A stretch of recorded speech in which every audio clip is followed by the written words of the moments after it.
Okay, now we're going to be applying multiple properties on these. We're not doing scientific notation in this list. This is just properties of exponents. We have positive, negatives. We have power rules, product rules, quotient rules, I believe. So here's just a quick combination. We got 4 examples to go through. So let's look at these here. So we have p to the negative 2, q cubed, p to the 5th, q to the negative 1. This is multiplication. So we know when we're multiplying, we're just going to add our exponents together. So this is going to be p raised to what power? We have negative 2 plus 5 is 3. Q raised to what power? Q, 3 plus a negative 1 is 2. So that's it. Okay, how about this one here? 4k negative 3, m squared, and all of that squared. So again, we've got a couple options here. We can go ahead and take care of this negative exponent, or we can take care of the squared. Either way is fine. Let's just go ahead and take care of this squared here first. So I'm going to square everything in the parentheses here. So this is going to be 16. That's 4 squared is 16. Okay, recall what we do with these exponents. We multiply them. We have a power raised to a power. It's going to be negative 6. M squared squared, so that's going to be m to the 4th. Now we generally want to write these with positive exponents. So to do that, we ask ourselves, what base has a negative exponent attached to it? The only one is the k. And so it is the only one that's going to move. So this 16 m to the 4th divided by k to the 6th. Now let me show you the other way we could have done this. Here's method 1. Method 1. So method 2 is we could go ahead and convert that negative exponent to positive exponent. Again, the k is the only one that's going to move, and so I would have 4m squared over k cubed squared. Now I'm just going to square the top and square the bottom. So 4 squared is 16. M to the 4th, so m squared squared, divided by k cubed squared. We multiply those and we get k to the 6th. Notice we get exactly the same thing.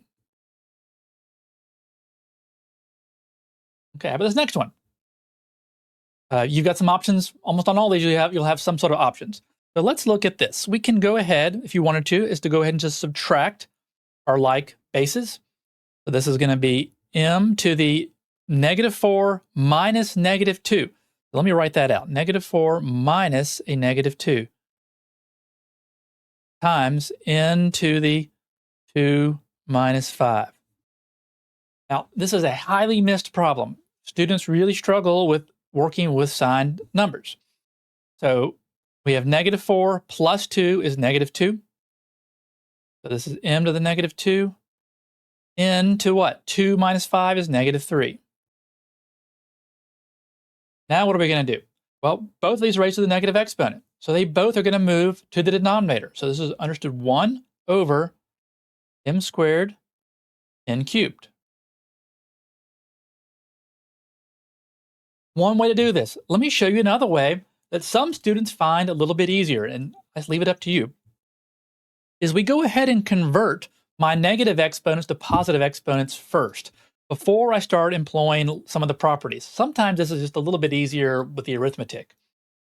So what do I mean by that is that is a negative exponent, and that is a negative exponent. I can go ahead and change both those to positive exponents. And so, they're basically just going to switch, right? So m squared n squared over, and this is going to be m to the 4th n to the 5th. You see what happens? So the base with the negative exponent just switches from the numerator to denominator, or from denominator to numerator. And that's what happened here. These guys here just switched. These two, just the m's. Now we can subtract. 2 minus 4 is negative 2. 2 minus 5 is negative 3, and we get the same thing. Or another way to think about it, and if you're doing a bunch of these, particularly if you get into the calculus sequence, you'll end up doing a bunch of these. And it's a little bit easier, I think, mentally to think, well, imagine what's going to happen here. I can kind of subtract up in a way. I know since the denominator has a larger exponent here that it's going to end up in the denominator. So I know that this is going to be 1 over m squared and n cubed. You can go a little bit easier, I think, once you do a few of these, to do it this way. It seems to be fewer mistakes. Because again, I'm basically skipping out on these sort of highly arithmetic error-prone mistakes here and then going back and converting to seeing that. Again, these are tricky, and there's no right way to do it. There's a couple different ways to think about it. Let's look at this last example here. So when I see this, maybe I first look inside. Can I clean up anything inside the parentheses? Sometimes that's the first step. I cannot. I don't have any like bases that I can go ahead and subtract out. I'll sometimes do that first. So we can go and just square everything. So 2 squared is 4. And then x cubed squared is x to the 6th. And then y squared is y to the 4th. Remember, I multiply those. 3 squared is 9. Really be careful that you make sure you square that 3. And then z negative 2 squared is z to the negative 4. I'm not quite done. I want to write everything with positive exponents. And so the only one that I got to worry about now is this z. It's the only one with a negative exponent. So I'm going to go ahead and just highlight that. That's my only one with negative exponent. So it's going to shift. It's in the denominator, so it's going to shift up to the numerator. So everything else stays put. So 4x to the 6th, y to the 4th, z to the 4th, all over, and the only thing down there is 9.